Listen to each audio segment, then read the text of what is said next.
Hi, Leslie. Welcome to the podcast. Hello, thanks for having me. So, Leslie and I were talking a little bit pre show, and we were, our focus is going to be on talking about body stuff, body image, body trust, body safety. And I'm like, where do we want to kind of go with this? And then we came up to the conclusion that there was a lot of diversity happening in bodies and like promotion in our current environment of like body diversity, but now it's starting to trend to a place that we might not want to go. So we're going to talk a little bit about that today and see where our conversation goes. Yeah, it is definitely trending. I'm a child of the 90s. I grew up Mhm. in high school in the early 90s and college in late 90s and it's feeling very reminiscent of when I grew up, which was a really dangerous time, I think, for women to look at bodies that were really just one size. And, I loved where we were. We're heading, into a more celebration of body diversity, but we are seeing quite a swing, back towards extreme thinness right now, and I think it's hard for everybody to see. Yeah, absolutely. And I too was a child of the 90s, late 90s, and graduated high school in the early 2000s. And all I can remember when you said like the 90s, I thought of, thought of the Special K diet. Oh, yeah. Um, yeah, and all these different like diets out there. And we were trending. Gosh, I mean, how long did it take for us to trend away from that crap? I think we had to be in like, I'm pretty sure many of us went into our programs still very much believing what we saw in the culture was like, a look of health, which you and I know that that's Mm. not a thing in terms of, bodies across the size spectrum can be healthy. But yeah, it probably took me until I learned about intuitive eating as an early young professional Mhm. Yep, to same, undo same. the harm of that type of, growing up in early diet culture. Yeah, and not only growing up in the early diet culture, but I don't know about you, Leslie, when I was in school, and I don't know if that's what you meant by programs, like to become a dietitian, I don't remember anything about body diversity. I Oh, no. remember no, I No. remember like and so wait, I graduated college in 2010, somewhere there. And I just remember my body or bodies, like seeing them as a calculation.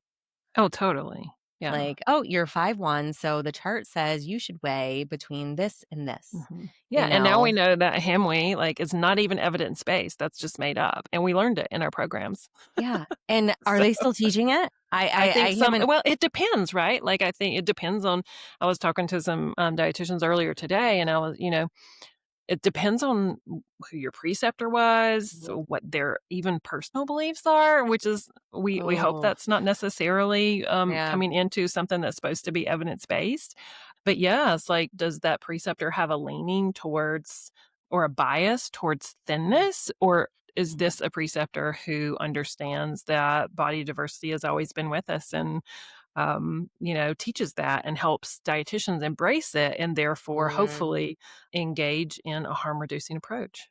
Yeah. Well, I say new rules on becoming a dietitian. There should be some type of like, you need to go through an intuitive eating course or something in order to be able to do that, or at least have that perspective. And maybe they Yeah, don't have to like push it, but at least have that open perspective. Because just like you, Leslie, it wasn't until I got introduced to intuitive eating, which I can't remember how or what or why I came across it, but I knew I didn't have a great relationship with food and I knew I didn't want to go on another diet.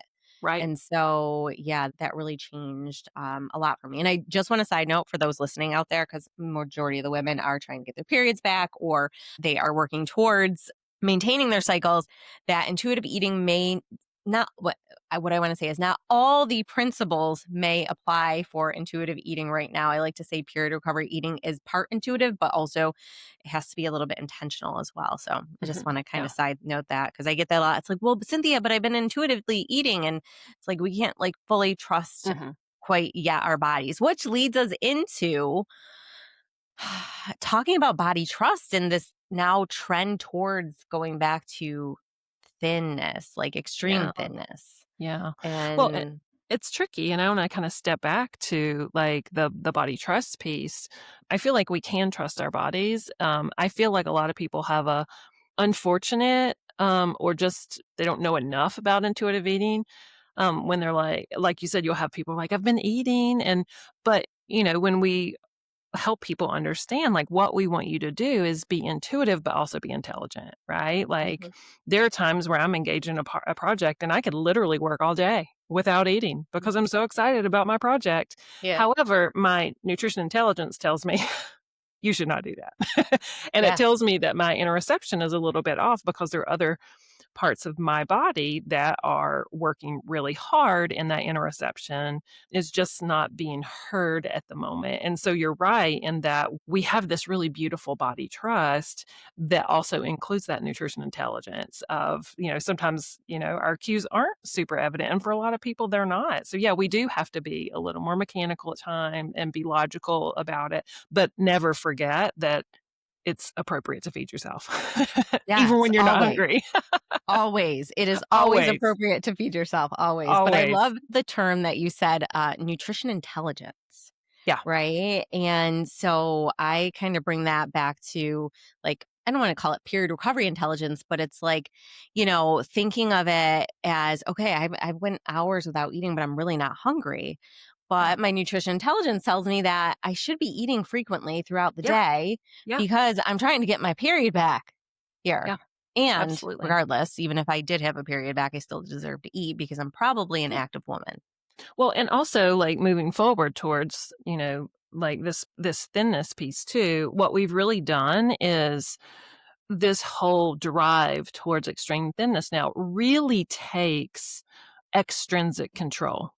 And so Mm, I think that's what we have to think about. Like, we have nutrition intuition, we have body intuition, we mhm, have nutrition intelligence, and we have body intelligence. And the problem comes when we think we need to outsource it.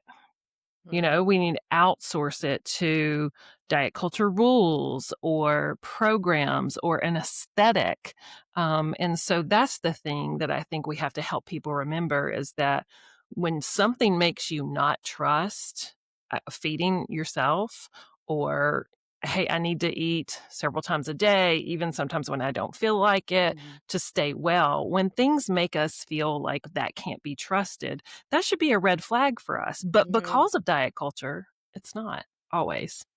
No, because it's just so hard to decipher, is this even, like, a bad thing for me? Because you see your next door neighbor doing the same thing, or your roommate, or your partner, or your mom, or whoever, Or everybody, it or feels like. everybody. Yeah, Yes. you're like, everybody around me is, like, showing up to the Yeah. Christmas party, maybe looking different, but we're Mhm, also I think what we have to be really careful with is not attributing their body change to, "Oh, their life must be fabulous."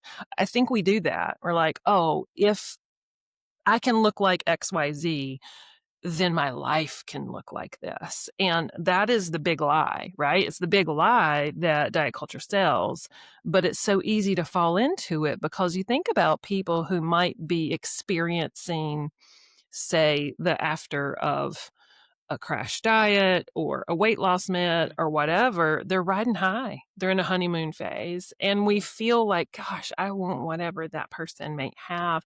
But what we haven't done is fast forwarded to what happened. Did they get everything they dreamed of? And the answer is generally no. In mhm. terms of, I've been in practice for more than 20 years as a Yeah. dietitian and the eating disorder and sports nutrition space. Every single client I've ever had that's like, I remember being X and I wasn't happy then. I didn't have Mhm, XYZ then. And so we really have to think about, are we outsourcing our internal wisdom for mhm. this external praise? And I just want to say I'm not faulting anybody who wants or desires that because our culture is really tough. Mhm. It makes sense that we want something different sometimes. It just means maybe that doesn't align with our values. Yeah, yeah, and say that again, Leslie. Are we outsourcing our Are we wisdom? Did you outsourcing our internal wisdom wisdom to these external validation? controls? Yeah, controls our for yeah, yeah. yeah. And I think we're taught that early on. Like, think about, like, if you feel like, "Oh, no, I do that." Well, you are not alone. Listener, you are Mhm. not alone. You're probably, I have a client, I'm in my mind right now, and she's like, "Yeah, I, to this day, remember the words that came out of my 7th grade health class, my health teacher's mouth. I remember the words that came out of his mouth. Mm, They haunt me to this day." And this is mm, like a grown woman yeah, and who remembers. So it's like, okay, and we have determined that the words that came out of his mouth were wrong and they were harmful. And you learned it in a safe place. And I am so sorry for that. mm, But those words landed on her heart yeah, and her brain in a very vulnerable time of her life, which is development, adolescent development. And so we have to, it's there's grief involved when we think, gosh, I've carried this external rule with me so yeah. long that prevented me from trusting my internal wisdom. And there's grief involved with that too. Yeah, yeah. I know there was for me, Leslie, because gosh, I don't remember when it hit me with, the external validation thing, but all I remember was when I figured out why I couldn't get pregnant was a result of me not eating enough and resting enough while all I was trying to do is be my healthiest self. Right? And I'm like, "Oh my gosh, what did I do to myself?" What did I ruin myself? Did I break myself? And I just felt like I should have known better, Yeah. but that's past me now. But it's so layered. I could have, I don't know, saw my mom dieting and my mom did diet, Yeah. back when I was 4 years old. And then when I was 8 years old, I saw my grandmother doing X or what. And Yeah. then I went Yeah. to school and then, it's And very so layered. yeah, and I'm sure your experiences are not so different from many of your listeners or myself. Like watching my mom and my grandmother die, the two most beautiful, loving humans on the planet. Of course, you're going to mimic what they do. Right. And I'm guessing like your grandmother, my mom are probably, not too Mhm, far off in age. mhm. And what they were taught in that time was, dieting is healthy. So they were trying to be healthy Yeah, and they were saying things to lead us down a path of, yeah, quote, health. And now we know that restriction does not lead to health. Restriction just yeah. leads to less hormone Mhm. production, less Less of mood everything, less of a life. stability, less everything. Yeah, Yeah. Yeah, and I like to say in my pursuit to be my smallest, what I would say is my healthiest self, that's when my life was the smallest, absolutely. you There's know? some metaphor there. Literally was the smallest. It was like I was a robot, doing Mhm. the same thing every single day, eating the same foods, exercising the same amount, and yeah, my life was extremely small. Yeah, And and so you're in a fear bubble, like, now I can't do anything outside of this regimen that yeah. I've grown accustomed to. Yeah, and then on top of that, the energy deficit with my brain, like, being in that fight or flight mode Yeah, of, because you're not adequately fueling, it's really hard to get out of that space. yeah, And then here we are back. We're kind of reliving maybe the 90s again with this thinness thing yeah, that's going on in our environment. And I'm sure Leslie and I aren't going to mention any names that are happening out there. You're probably already seeing it circulating on social media. And I just, what it's sending to even women that are maybe in their late teens and 20s, but like, what mhm, about these little ones, yeah. that, What about kids seeing all this praise for shrinking bodies? And Mhm. and I've seen a lot of people say, like, "Why are you guys being so, hard on people who are just getting healthy or doing whatever?" And that's when I'm like, we have to really be careful with our language. Mm, Our language around this really, really matters. The pursuit of thinness is not the pursuit of health. So I yeah. think we really have to clarify what we're looking at. And someone, I can't remember who it was, but these are not my words, but it was just perfect. It's like the gaslighting around what's going on. It's like, oh, this is just a health journey. I'm like, no, this is not a health journey. Mhm. And we were talking earlier about how like dietitians are trained to visually observe and assess for things like malnutrition. So Mhm. while health doesn't necessarily have a look, there are visual signs of malnutrition. And like that's what we do in hospitals or Yeah. clinics when we're assessing and sitting with people. Of course, there's a much greater assessment, mental health as well, that's Yeah. happening. But we have to be real careful when we're like, why are you just fussing at somebody or griping at somebody because they're on a health journey? I'm like, the pursuit of weight loss is not a health journey. It's simply the pursuit of weight Mhm. loss. Now, someone might believe it's a health journey, but chasing a number on a scale, generally, in my 20 years, 20 plus years of being a clinician, Yeah. I have not seen that lead someone to somewhere mentally or physically well.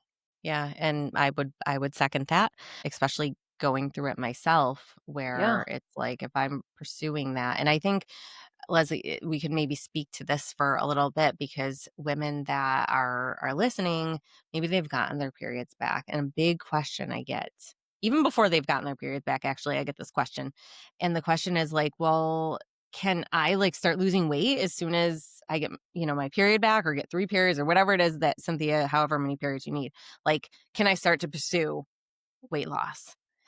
Yeah. And I'm just like, I'm not even really sure where to start. Like with my clients, I can start to dig deeper. But if you had to give general advice about like, becoming a healthier version of yourself, whether that's trying to get your period back, heal your relationship with food, body, etc., you know, how can we, I don't want to say bring comfort to, Mhm. because that's what I wanted to know when I lost my period. I'm like, well, like when can I lose all this weight? Yeah. When when does that happen? Does that ever happen? Yeah. So honesty is my policy, Okay, like, it's bring always it. my policy, and if somebody asks me that, sometimes I even tell stories to answer that question. So I had an endocrinologist early in my life and dealing with my own stuff, right? And I asked her about the weight gain that I had experienced, and Yeah, she was so funny. These were her words, "Honey, baby, this is your new norm." That's what she said to me, and I have never forgotten that she said, "Honey, baby, this is your new norm." And she's an amazing endocrinologist. I wish I yeah, could take her with me everywhere. She's like mhm, weight neutral and just lovely. So I tell people, I'm like, you worked really hard to heal from where you were, mhm, and going back takes you back to where you were. yeah, So this is where you need to stay. You yeah, have a new bottom line, and this is your bottom line of safety. It's like we just put a guardrail up by the cliff. I don't want you to take that guardrail down because we worked mm, so hard to put it up. yeah, And so I'm just really honest with people. It makes yeah, sense you want to go back, but it's mhm, not in our values or best interest to do so. yeah, yeah, and then what if they're like, "But Leslie, like, is there ever gonna be a time where I can pursue this weight loss thing?" And and then it's like, "No, No. no." I mean, they and I can say, "I know you don't wanna hear me say no, but no is the answer." But Yeah, also, you're grown. I tell people this too. I'm like, "You're grown. You're an adult. You can do mhm, whatever you want with your body." But if you're asking my professional opinion, yeah, um, knowing what I know, having the experience that I have, I would absolutely not recommend it, and yeah, I, as a professional, will not put you in harm's way. yeah, So, no, yeah, no, I yeah, think you're uncomfortable now, and I think there's a really strong possibility that you could get comfortable in a body that serves you so much better. Your mental and then we talk about outcomes, and then people are usually mhm, like, "Well, I sleep better. I'm actually paying yeah, attention with to my kids when I'm playing Legos instead of mhm, spacing out somewhere," yeah, or, so we really talk about what being fed offers them besides, like worrying about now my clothes don't fit. I'm like, "Well, the clothes that you were wearing were yeah. clothes that fit a sick body, not a well one." Yeah, yeah, and I appreciate you sharing that and being completely honest, because the pursuit of weight loss, like you said, is just gonna throw us over that guardrail, and we're gonna go tumbling down that hill. Now, what if we're pursuing health? Yeah. And then I don't even really like to talk about weight loss because I feel like it's like a such a thing, Mhm. in our culture. So but I'm trying to, like, think about how to talk about it without talking about it. Yeah, But, so, okay, we're not gonna pursue weight loss. Okay, we're okay with that, but can we continue to pursue health? yeah. And does that sometimes result in your body changing again, whether it's up or down? Yeah, it can, and 100%. So if so I really vet new clients, and I don't take that many at this Yeah. point, but, like, I really, really vet new clients, like, so that they have a very clear understanding that I'm not a weight loss gal. Like, Yeah. if you wanna lose X pounds by your daughter's wedding, I'm not your girl. Nope, not your girl. So, I'm really clear, and on my website, it says, "Will you help me lose weight?" No, period. No.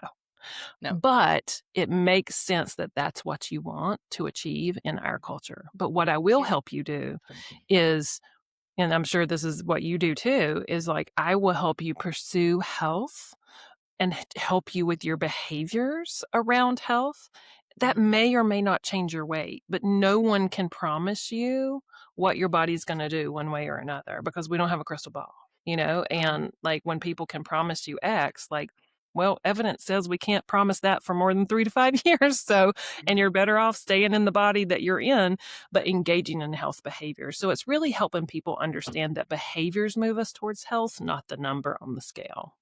Yes, yes, those behaviors. So I like to say, because a set point comes up a lot too, Leslie. Yeah, It's like, well, when am I going to get to my set point? Like, is this my set point? I've gotten 2 periods, or I've gotten three, five, whatever it may be. Like, is this my set point? How do I know I'm at my set point? I'm not sure what your thoughts are on set point. I kind of go back and forth between my views of it being like, yeah, there could be a thing as far as set point goes, but it doesn't happen until we have this right, neutral, healthy, I don't even know if I wanna use the word healthy because that's kinda used out of context, but this right. neutral relationship with our body, with food, with Mhm, movement, mhm. And and that's hard. then yeah. Yeah, and I'm with you too. It's like, what is the set point? Well, everybody has a genetic set point, and your body is gonna fight you one way or another. So, it's Yeah. gonna turn things off or, if you don't have enough energy to pay those bills. But we know that dieting can cause problems with that, and you're not gonna level out until you're eating, right? And so, like, what is a healthy way? And, like, using our air quotes, like, Yep. what is kind of a good neutral-ish point? Well, are you, sleeping well? Do you have good connections and relationships? Are you eating you're eating your meals every day? Are you snacking? Are you paying attention to what your body's telling you? Are you staying, are you engaging in movement that feels joyful, if appropriate for you? And how's your mental health? Like, are you worried about every bite you put in your mouth? Like, I can almost guarantee you if you're worried about every bite you put in your mouth, you're not there yet. Mhm. So, yeah, there are a lot of things that we can talk about of like, what is that happy place? Well, the happy place is really when you're not thinking about it incessantly. And that's Yeah. that's kind of that sweet spot. Yeah, yeah, where you're just it's almost I like to describe it as a layer peeled back or Mhm. peeled off, where you're not like your thought process is like, okay, well, yeah, I have to go to work this morning. Okay, yeah, most of us do, but not like, oh my gosh, I have to go to work this morning and I got to make sure that I cook my specific exact egg white breakfast. And then, oh my gosh, it's Jennifer's birthday today. And then I'm going to have cupcakes. And then what if, oh my gosh, on Friday, I'm supposed to go out for my mom's birthday. Right. So Yeah. that. Yeah, the incessant thinking and planning about food Mhm, means you're probably not there. So, mhm, probably mhm. not there. Yes, and then also too, because this has come up a lot, is the belly area, the belly section of thinking about, we've gotten our periods back or weight restore, whatever our goals are, but we're thinking about that damn midsection. Mhm. Yeah. Not about maybe the foot that looks different, which I don't know if your Of feet, course not. but, or your wrist or whatever, or your ears or your eyelashes, but it's the belly is usually a big area. Yeah, it's And also, and I tell people about that too. It's also like, if your body is your checking account, your belly is your savings account, okay. and you have to get to a certain amount in your savings before your body can really feel safe and spend. And so, yeah, it's Yeah. uncomfortable. And yes, you're looking on social media at people that have been edited or filtered in some Mhm. fashion to have a six pack or an eight pack or whatever craziness, and like most Normal, healthy, well-fed women don't have that. So, Yeah. sometimes we have to reality check that, with people. Yeah, and I think that's a good point to bring up, Leslie, is the reality of how hard it really is Yeah, to not think like that, to not absolutely. feel that way, Because the right? person you're talking about who's, like, packing their stuff and going to work, well, they're sitting around 3 other people at work that are probably talking about it. So, it is very Mhm. hard to escape. And once you see diet culture, you can't unsee it. So you're sitting Nope. there like, all my coworkers are diet culture crazy and it's driving me crazy and I'm gonna have to have my earbuds in and then I look antisocial and it's like a whole thing. It's this Mhm. whole thing that we do, but it's self-protective and sometimes we have to have boundaries around that. So if you as a listener are getting to a place where you feel better fed, you're trying to take, you're taking a good lunch, you're ordering out or whatever to like meet your needs and then you're hearing things from people, Right. it's time that we set boundaries about like, please don't talk about my food. Don't talk about my weight. I actually don't want to hear about your food and weight either. How's your mom doing? Like, Yeah. can we work on ways to deflect and reduce workplace or even home food and Mhm. body conversations because they're rarely beneficial unless it's like, hey, I've noticed you've been eating lunch, and I think that's wonderful, and I can tell you're more present here, and that's Yeah. great. Like and those are unusual. Nobody's gonna be like, "Hey, girl, look at you eating a full lunch. I'm so proud of you." I mean, I wish that was our language. Yeah. Um, Yeah. maybe we can start that, but it's how we talk to ourselves, how we talk to others, and sometimes, Mhm. you're surrounded by diet culture conversations. I am. All we have to do is walk Mhm. through the grocery store and hear people talking or, you know, be at a restaurant or whatever, and just remember that, like, it used to irritate me a bunch. Sometimes I get still irritated, especially if my kids Yeah. around me, but I just, like, hand on my heart, I'm thinking, "Gosh," I wish they could see what I've been fortunate enough to have learned about, which is Mhm. diet cultures in all the safe places, and it really holds people hostage, but Yeah. the cool thing about it is that, like, it does hold people hostage, but it's a cage with no key. I mean, you can open the door at any time. It's just Mhm. scary. Yeah. Very scary. And especially to Leslie, I just has recently come up as well as a lot of the girls that are in my current program. Actually, probably I would say the majority. I should probably put a question on my intake form to say, like, does your mom or grandmother struggle with, disordered eating or like, Yeah, do they watch the whatever? But they have a very hard time because I mean, it's like you said, when you were talking about your grandma and mom, it's like we love them. Like they're yeah, like they raised us and we trusted them. And now it's yeah, kind of like, wait a minute. Like now I'm yeah. seeing this whole other view, but then they're stuck in the old view. And then Mhm. that frustration comes in. And then also no boundaries because I don't want to sound like a stereotype, but I feel like our generations before us are a little bit less boundaryless. I mean, Um, that tracks, that tracks. I mean, there's still many people without boundaries in our day and age, but I just remember my grandmother saying to me one time, I walk in and I tell this story often. I think I was trying to get pregnant at the time and I had started to eat more, gain more weight. And she said to me, Cynthia, she's like, are you pregnant? And I'm like, no, why? I don't even know why I asked why, Leslie, because I knew what she was going to say.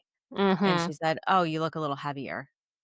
Yeah, I'm like, "Oh my god," cue, like, feeling like I just got punched in the stomach, and I was nowhere near, like, where I am now, but it's big, it's there, and mhm. so these girls that are trying to do better, they're caught in between, like, the frustration of now seeing, like, the light on the other end of the tunnel, but also mom and grandma are being stuck, and they're around them, they're making comments, and Yeah.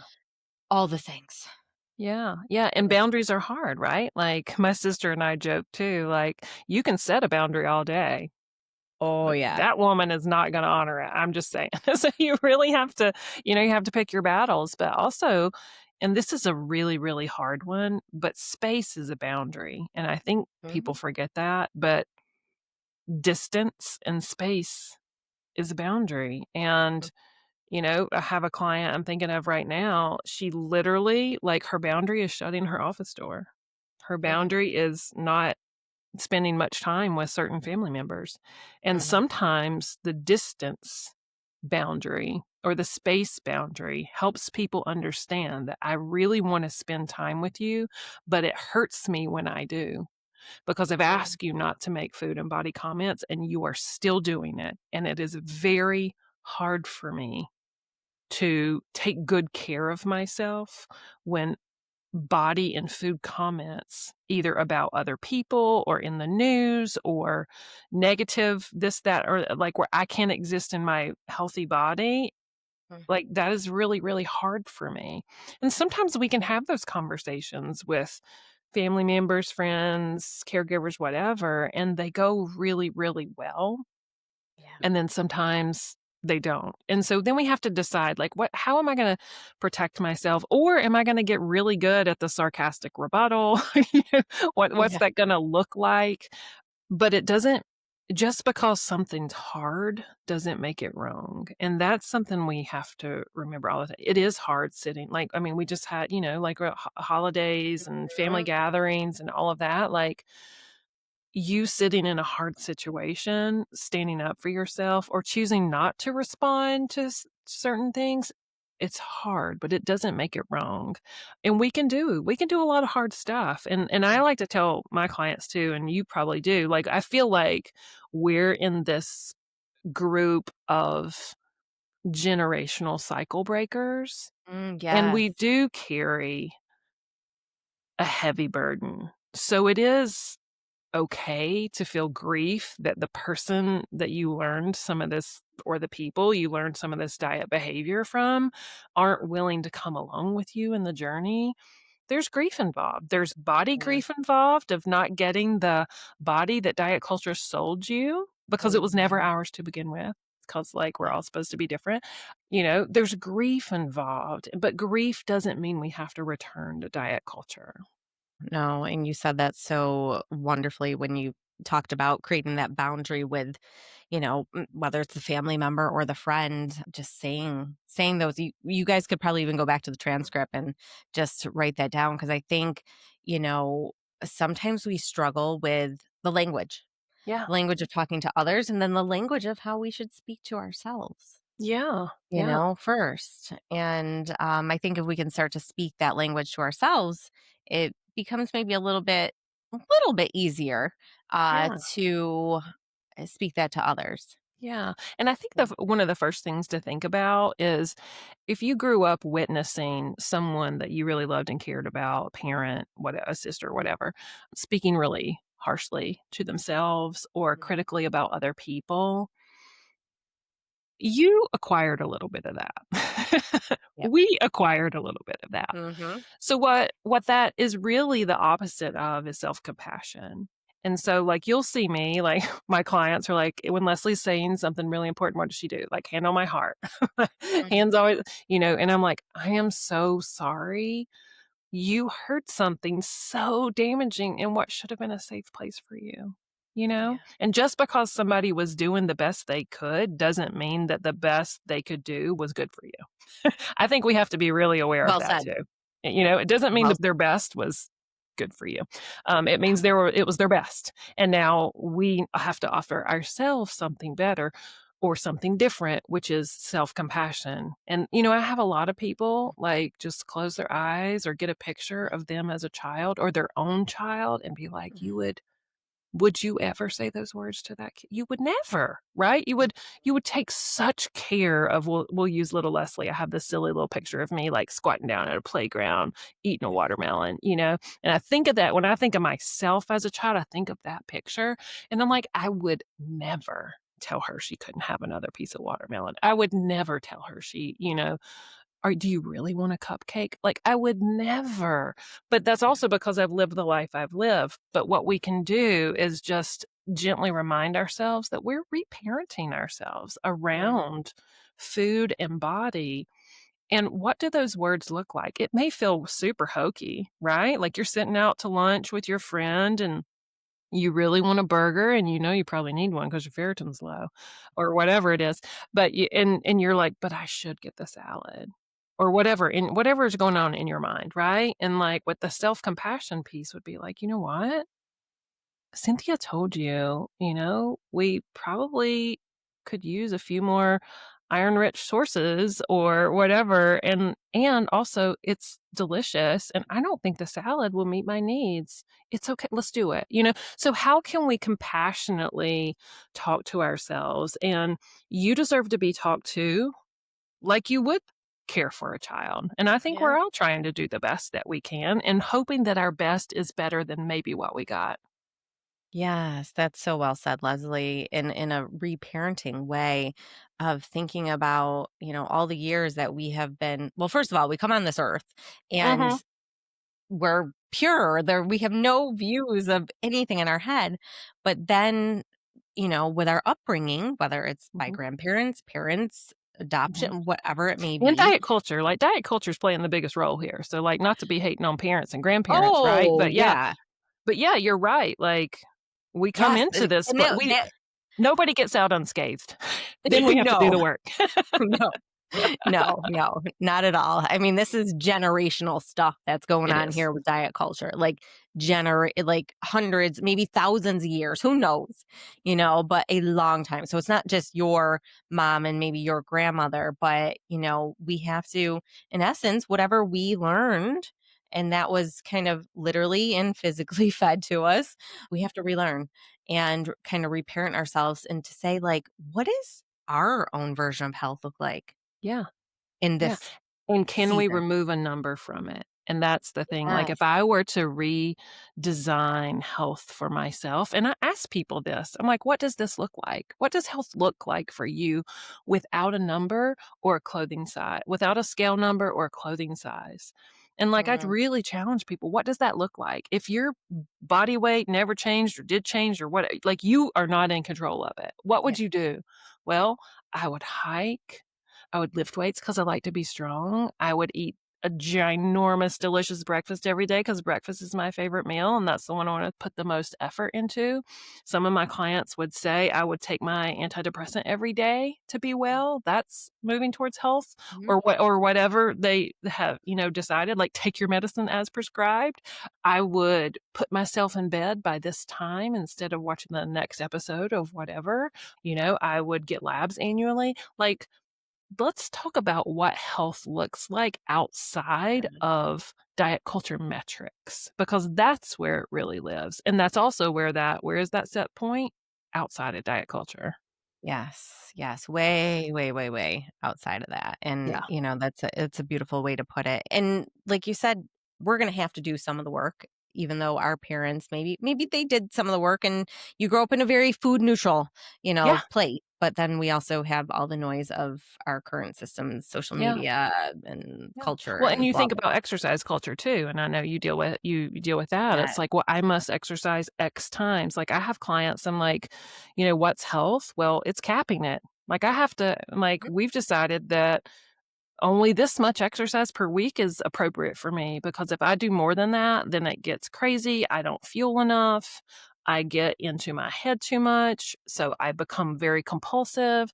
And so I ask people too, like, what would happen if we took a rest day? What would happen Yeah. if? And what would happen if what would happen if was like I would be so up in my head I wouldn't be able to deal with it? Then that's something we need to challenge and we need to work on and put some Mhm. parameters around. And sometimes health looks like a healthy parameter, and that would be like, I can't let myself work out every day. I have to have a Mhm. minimum of this many rest days, and, Mm. like, sometimes we have to limit intensity, sometimes we have to limit certain activities, and it really depends on how someone's relationship with that, and those are hard conversations too because we might have had a coach that led us into Mm. some really disordered thinking around movement and thought we were, like, really doing great, and you might have been for a while until you can't keep up with your intake, your energy availability is low, maybe your iron's low, your sleep is poor, or you've had a stress injury or something like that. And then we have to put parameters around it. That's healthy too, caps. Like I tell Yeah. people, I joke all the time. My husband hates me hearing me say you're grown, but but I'm like, listen, you're grown. You can do what you want. Um, and so, but also you're grown and we have to do the hard things sometimes, and that means, like, no, you can't watch the 3rd episode of that great show on Netflix, you need to put your honey in the bed, and so Yeah. sometimes that's part of our health too, is just those Yeah. parameters we have to offer for ourselves around Mhm. things that point us towards better energy availability and just Yeah. general health. Yeah, absolutely. And I think that's one thing. Another thing we could kind of get caught up in, and it could be because of a bad coach, could be because of you grew up in a super active family. Yeah, I hear that a lot. Or it could be because, you know what? My doctor told me whatever, like exercise, yeah, like stress relief, exercise. You're not exercising. Well, you need to start exercising. And that's your stress relief. yeah. Instead of Right. like, "Let's go to therapy."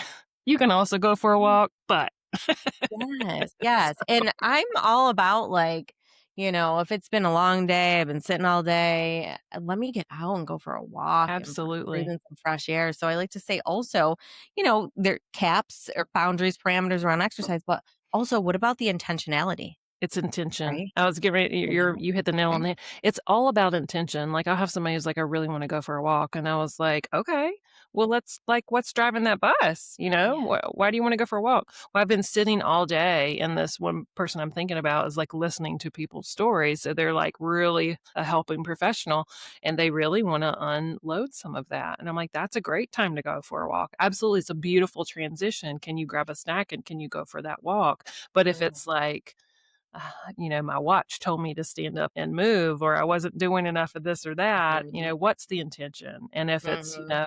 if the intention serves diet culture instead of yourself, it might be Yeah, time for an opposite action. yeah, yeah, and if it's coming out of fear, because I think there's a lot of fear mongering that has happened over which I guess falls under diet culture, right? Yeah. Like, "Oh, you have a desk job." Oh my Mhm. gosh, like a desk job? Like sedentary? You can't be sedentary. And Right. so we think that that's a bad thing. And well, for those that are in low energy availability or don't have a period, like rest is good. But Yeah. again, the intentionality of like, all right, I've been cooped up inside all day. Like it's nice out and I want to go breathe in some fresh air and Yeah. just take a break, And you that's know? wonderful if that's the intention, Yes. right? So, but I also tell people too, it's hard to fully separate diet culture from like, a more recovery, self-valued intention. Mhm. So sometimes there's a little bit like it's like I have a really good intention, but diet culture is holding on to the side of it, just like hanging off the edge. And I'm Yeah. like, listen, it can be hard to make that completely go away. So we have to just acknowledge it. Two things can be true. I want to do this because I've been sitting all day and I'm really carrying some heavy stuff from the clients that I talked about or talked with today. Mhm. Um, or today was just really, really hard and this is a good transition. And also, there's a part of my brain that thinks I can burn X calories or whatever, right? So it's like both can be true, but what we really want to do is focus on the intention. And if it's really, and then also the intention plus the action that will make it safer, which means, okay, I'm going to grab a snack and I'm going to go on my walk and really try Mhm. to debrief. Yeah, and I don't know if, Leslie, you share, like, I don't wanna say language changing, but, like, say you have that kinda twofer going on where it's like, "Okay, but I really wanna go out and breathe in the fresh air," but also, like, "Ooh, like, Mhm. calories," or, Yeah. it's burning, so we get the snack, but how do we just kinda say, "Alright, the hell with you thoughts, about the calories," or would you encourage some type of, like, language changing or self-talk in Yeah. addition Yeah. to I think that's so helpful. It's so funny because like, we do this 1,000 different ways in my office, but, like, right now, it's like the theme is, like, "Get in the box, Diet Culture Debbie." That's what and if you're, if Culture change Debbie? the name if you don't like it, but Yeah. it's like we like alliteration. So, I have a couple clients who are like, I had to put Debbie in the box. I had to put Diet Culture Debbie or Alice or Ed Mhm. or whatever you wanna call it, Yeah. Bruno, it doesn't matter. Give it a Um name. Give it a name and put it in the box to be like, "Not today." And sometimes we do have to have that language of like, "I see you and no. No, thank you. Get in the box." And I think it sounds a little crazy, but when you do it in your head, it can be really helpful. It's a really nice reframe. It also helps you realize, like, there's a part out there that really wants to be in charge right now, and you don't need them to be in charge. And so that reframe can be really it's also kinda funny. I Yeah. have clients who wear little bracelets, kinda like the, the little beaded bracelets that are super popular, and, like, my daughter makes bracelets for me, and I'll have a little saying with a client, and then she'll Yeah. make me a bracelet. So, like, we'll do little sayings, little visual reminders can be helpful, like "fed is best" is something we Yeah. do, or "feed yourself," or "it's never wrong to feed yourself." Things like Mhm. that. We'll have little sayings to help people kind of move back towards values-based movement or actions, and I think that's where we could leave it, is how do you say you're thinking about calories, or you're thinking about honoring your iPhone or your Apple Watch over your own body, which is easy to do in our world. Then, 2 things can be true. I wanna move because it helps my mental health, and it helps me transition from my daily work or whatever to my evening. It's a nice transition, but also I'm thinking about calories or thinking about steps or whatever it is.